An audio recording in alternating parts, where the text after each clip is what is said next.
এখন আমরা আছি মেদিনীপুর লোকসভা কেন্দ্রের দাঁতন বিধানসভায়। আমার পেছনে দেখছেন মমতা বন্দ্যোপাধ্যায় এবং অভিষেক বন্দ্যোপাধ্যায়ের বেশ হাসিমুখ ছবি, এবং এখানকার প্রার্থীর প্রচারের এই যে ব্যানারটা রয়েছে, মমতা বন্দ্যোপাধ্যায় অভিষেক বন্দ্যোপাধ্যায়রা তো বেশ 15 বছর ধরে হাসছেন, কিন্তু দাঁতনের মানুষ কি হাসছে? তাদের মুখে কি হাসি আছে? তাদের কি সমস্যা? তারা কতটা ভালো আছে? এখানে কথা বলবো। দাদা কেমন আছেন এখানে? না দাদা, আমরা তো ভালো নেই। কেন? এই যে 15 বছরের মধ্যে রাস্তাঘাট দেখেছেন দাদা, এক হাঁটু কাদা। 15 বছরের মধ্যে এক ফোঁটা ওরা মোরাম দেয়নি। দিবে, প্রতিশ্রুতি প্রত্যেকে দিচ্ছে যে আমরা এই পঞ্চায়েত জিতে যাই করে দিব, এই লোকসভা আসছে হচ্ছে না করে দিব, হ্যাঁ পথশ্রী পাস হয়ে গেছে কিন্তু করে দিব, কিন্তু করছে না। আমরা কি করছি না, কালেকশন করে পাড়ায় কার কাছ থেকে 200 কে একদম তা দেওয়ার মতন ক্ষমতা নেই, সেও 50 টাকা 100 টাকা দিয়ে এখানে 40 গাড়ি আমরা মোরাম ফেলেছিলাম নিজেদের পয়সায়। কে দিতে পারছে না, কে অনেক কষ্ট করে ইয়ে করে নিজেরা সবই লেগে আমরা মোরাম ফেলছি। পঞ্চায়েতে যারা দায়িত্বে আছে, সমিতিতে যারা দায়িত্বে আছে, তাদের জানিয়েছিলেন? দাদা আমরা বারে বারে জানাচ্ছি, এই তো আমরা পঞ্চায়েতে জিতে গেলে তোমাদের রাস্তাটা পাকে রাস্তা করে দিব। আচ্ছা আমরা নাহলে মোরামটা দিয়ে দেবো। দাদা এক বিন্দু মোরাম কি এসে দেখে নাও।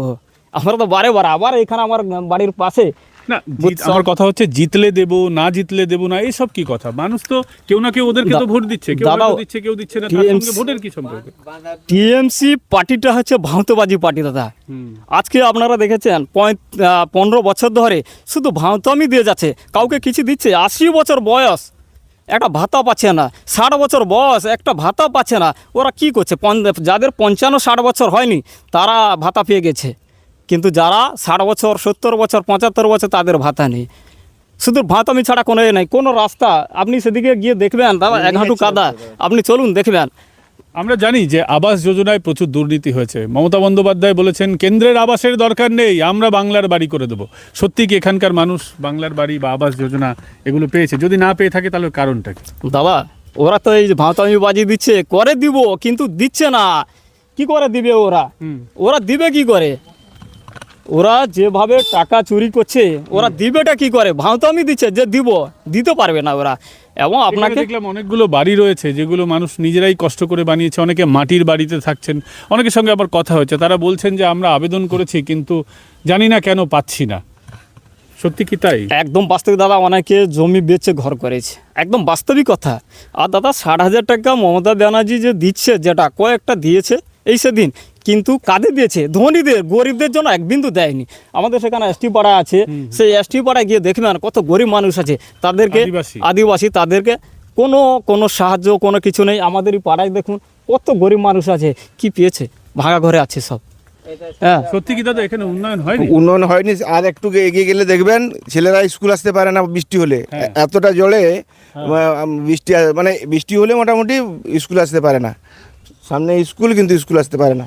এই দিকে একটু চলুন, দেখবেন, দিলে বুঝতে পারবেন। তৃণমূল বলে উন্নয়ন রাস্তায় দাঁড়িয়ে আছে, তা সত্ত্বেও রাস্তায় উন্নয়ন আপনারা দেখতে পাচ্ছেন না? কিছু দেখতে পাচ্ছি না। আর আপনারা চলুন দেখবেন, আপনারা এসছেন যখন দেখে যাবেন।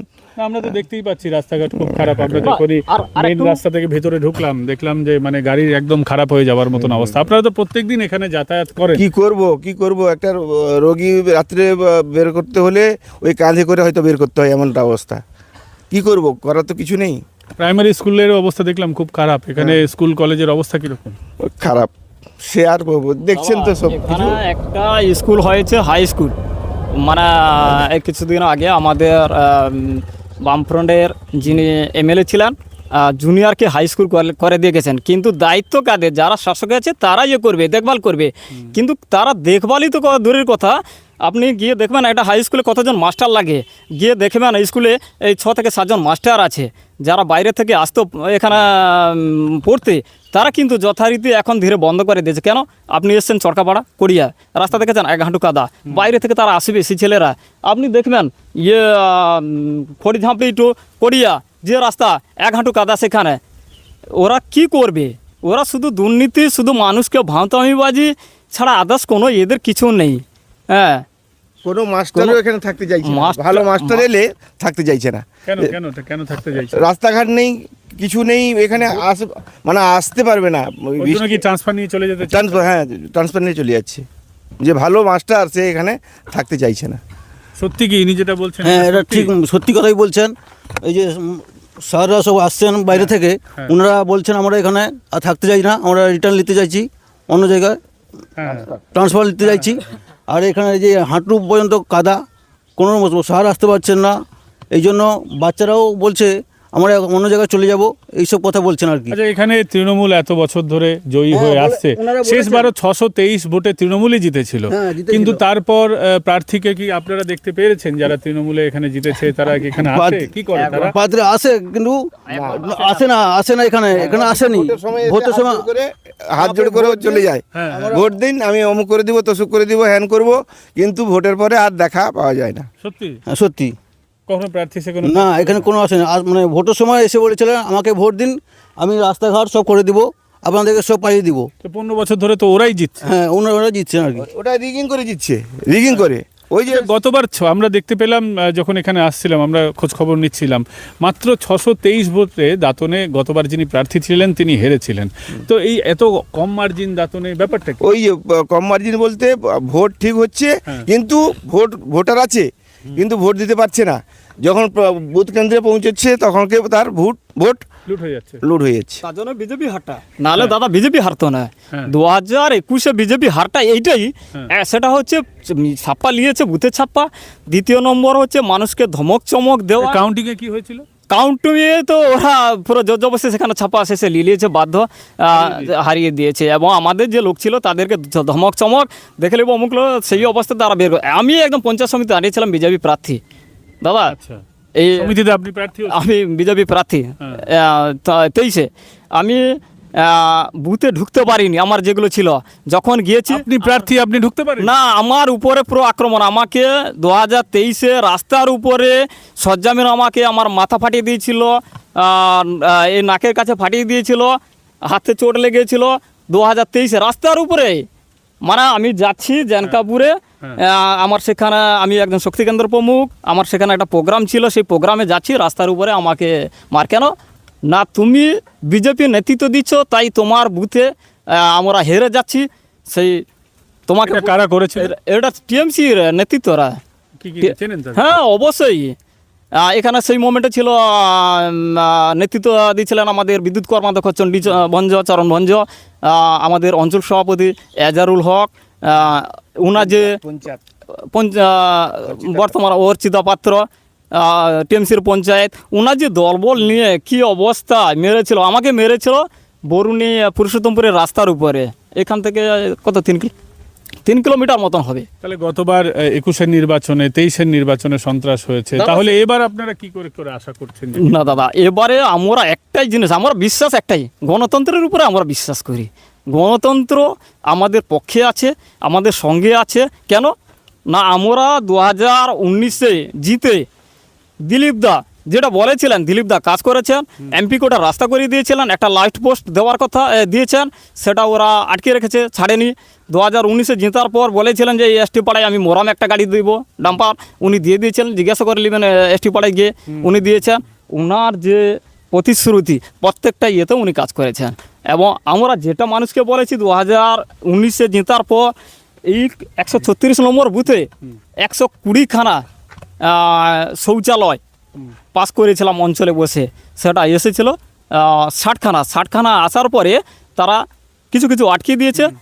কি না, আমরা কন্ট্রাক্টর নিয়ে নিচ্ছি, নানান রকম টালবাহানা ওরা করছে, তাদেরকে টাকাও দেয়নি, ঘরও করেনি, এই অবস্থা তারা রেখে দিয়ে গেছে। কিন্তু এবারের আমি হাল হকিকত আপনার কাছে জানতে চাইবো যে এবারে আপনারা কতটা আশাবাদী? গতবার মাত্র 623, মানে এটা কোনো মার্জিনই না।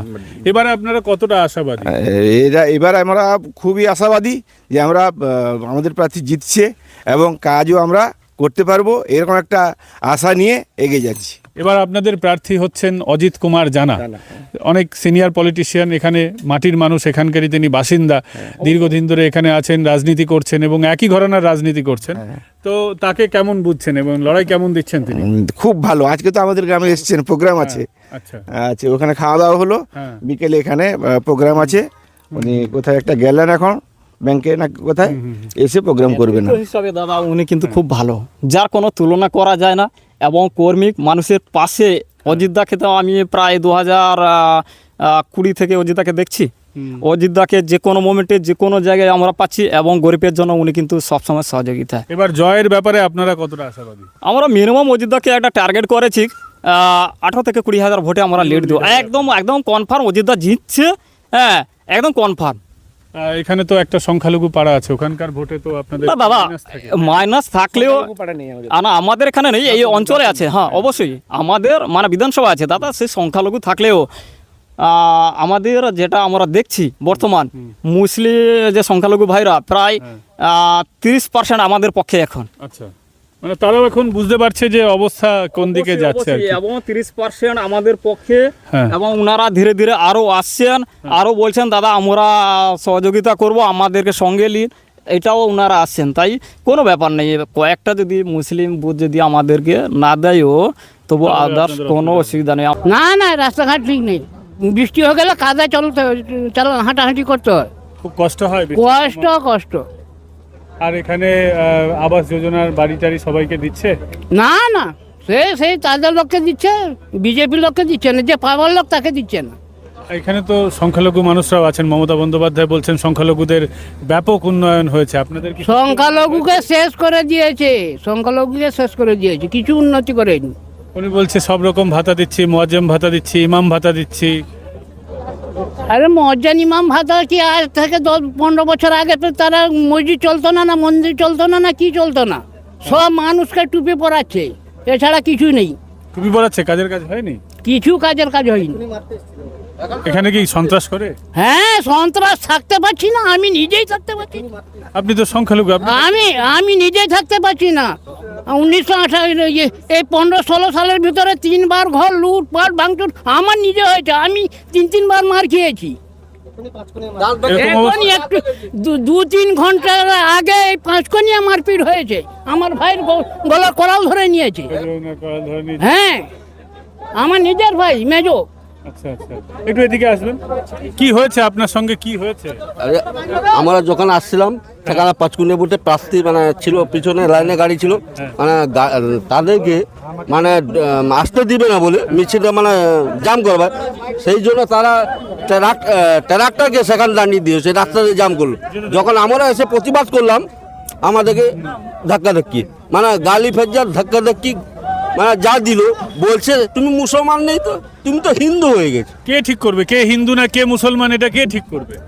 সেই তো, সেটা ঠিক করবে আমি জনতা ঠিক করবে, সেটা হিন্দু আছে। আপনি যেটা ভালো লাগে আপনি সেটা করবেন, কিন্তু অন্য কেউ সার্টিফিকেট দেবে কেন? আপনি কোন ধর্মে বিশ্বাস করেন? আমি তো মাইনরিটি মুসলিম লোক, আমার নাম হচ্ছে সুলেমান খান। আমি যে এখন কি মুসলমান হওয়ার জন্য তৃণমূলের কাছ থেকে সার্টিফিকেট নিতে হবে? সেইটা আমজনতাকে বলছে, সেটা দেখুন।